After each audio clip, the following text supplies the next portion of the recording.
السلام علیکم ورحمۃ اللہ وبرکاتہ۔ معزز سامعین کرام، ہم اہل سنت والجماعت کا یہ عقیدہ ہے کہ قرآن کریم، تورات شریف، انجیل شریف، زبور شریف اور صحیفے یہ سب کے سب اللہ کے کلام ہیں۔ اور آپ نے سوشل میڈیا کے ذریعے سنا ہوگا کہ پاکستان کے ایک عالم، ایک مقرر مولانا طارق جمیل صاحب نے یہ بیان دیا کہ صرف قرآن کریم اللہ کا کلام ہے، تورات، زبور اور انجیل یہ اللہ کے کلام نہیں۔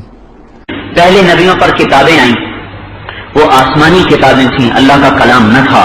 یہ فرق ہے قرآن میں اور پہلی کتابوں کا فرق ہے، بہت خوبصورت فرق ہے۔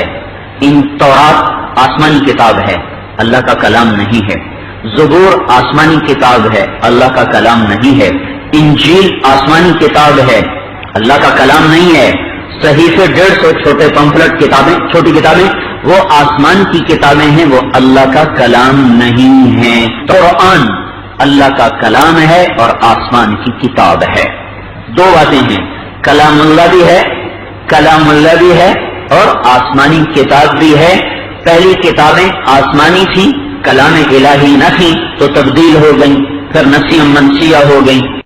اس پر جب ہم نے کئی حوالے پیش کیے اور ثابت کیا کہ مفسرون، محدثون کا بھی یہی کہنا ہے کہ تورات، زبور، انجیل، صحیفے یہ سب کے سب اللہ کے کلام ہیں، اس پر پاکستان کے ایک اور شخص مولانا ساجد نقشبندی دیوبندی صرف مولانا طارق جمیل کے دفاع میں آگے بڑھے اور یہ کہنا شروع کر دیا کہ مولانا طارق جمیل صاحب نے صحیح کہا، تورات، زبور اور انجیل یہ صرف آسمانی کتابیں ہیں، اللہ کے کلام نہیں ہیں۔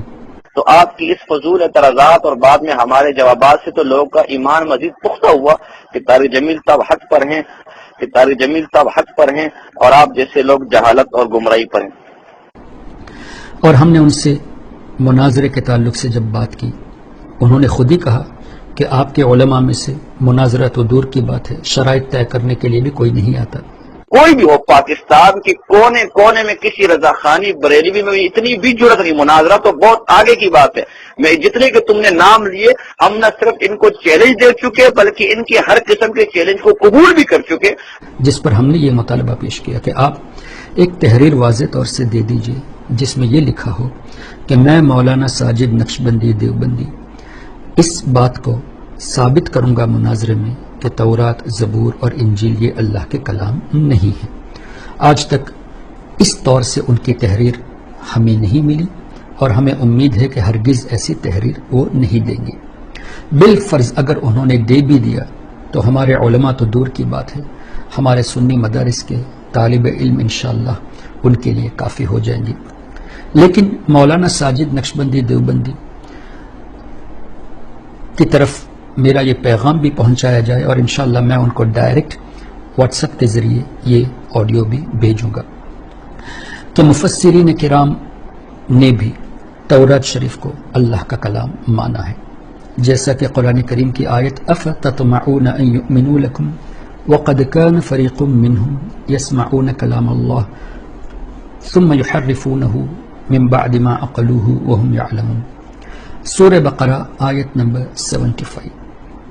اس آیت کریمہ کے تحت امام طبری نے تفسیر الطبری میں، جو کہ ہجری 310 میں وفات پائے، یعنی پہلی 3 صدی کے یہ بزرگ ہیں، انہوں نے اپنی تفسیر طبری میں یہاں نقل فرمایا کہ یہاں کلام اللہ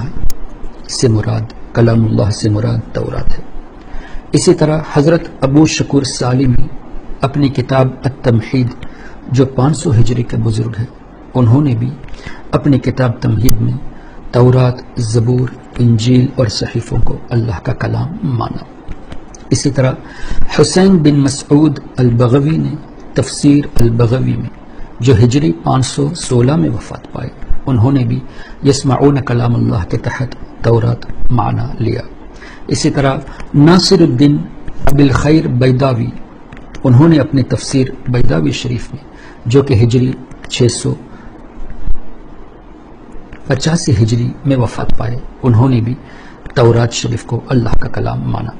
اسی طرح ابو البرکات عبداللہ بن احمد نصفی نے تفسیر نصفی جو کہ ہجری 710 میں وفات پائے، اور اسی طرح ابن تیمیہ کے شاگرد حافظ ابن کثیر نے تفسیر ابن کثیر جو ہجری 774 میں، امام جلال الدین سیوطی نے تفسیر الدر المنثور اور تفسیر جلالین میں جو کہ ہجری 911 میں وفات پائے۔ اسی طرح ملا علی قاری اپنی مرقات شرح مشکات حدیث نمبر 237 کے تحت جو کہ 1014 ہجری میں وفات پائے۔ اسی طرح شاہ عبدالعزیز محدث دہلوی نے تفسیر عزیزی میں ہجری 1239 میں وفات پائے، اور شہاب الدین السید محمود آلوسی اپنی تفسیر روح المعانی جو کہ ہجری 1270 میں وفات پائے۔ ان تمام مفسرون نے اس آیت کریمہ کے تحت یعنی سورہ بقرہ آیت نمبر 75 کے تحت یسمعون کلام اللہ سے مراد تورات کو لیا ہے، یعنی اللہ کا کلام تورات کو مانا ہے۔ اسی طرح ابن تیمیہ نے بھی اس بات کی وضاحت کی ہے جو کہ وہابیوں کے امام کہلاتے ہیں کہ تورات، زبور اور انجیل یہ اللہ کے کلام ہیں، اور ساتھ ہی ساتھ دیوبندیوں کے اکابر میں سے جن کو دیوبندی حضرات اپنا حکیم الامت مانتے ہیں، مولانا اشرف علی تھانوی، انہوں نے اپنی تفسیر بیان القرآن میں بھی یسمعون کلام اللہ سے تورات مراد لیا ہے، اور ساتھ ہی ساتھ انہی کے ایک عالم شبیر احمد عثمانی نے تفسیر عثمانی میں، اور اسی طرح مفتی شفیع نے معارف القرآن میں یہی مفہوم بیان کیا ہے۔ اب مولانا ساجد نقشبندی دیوبندی یہ خود ہی فیصلہ کر لے کہ یہ اس بات کی تحریر دے کر کہ میں تورات، زبور اور انجیل کو اللہ کا کلام نہیں مانتا اور مناظرے میں اس کو ثابت کروں گا، اس سے وہ اپنے آپ کو کیا ثابت کرنا چاہتے ہیں؟ سنی، وہابی، دیوبندی، غیر مقلد، یا کوئی ایک نیا فرقہ جنہوں نے اپنی طرف سے یہ عقیدہ گھڑا ہے؟ اللہ تبارک و تعالی ہم سنی مسلمانوں کو ایسے شریر لوگوں سے حفاظت فرمائے، آمین یا رب العالمین۔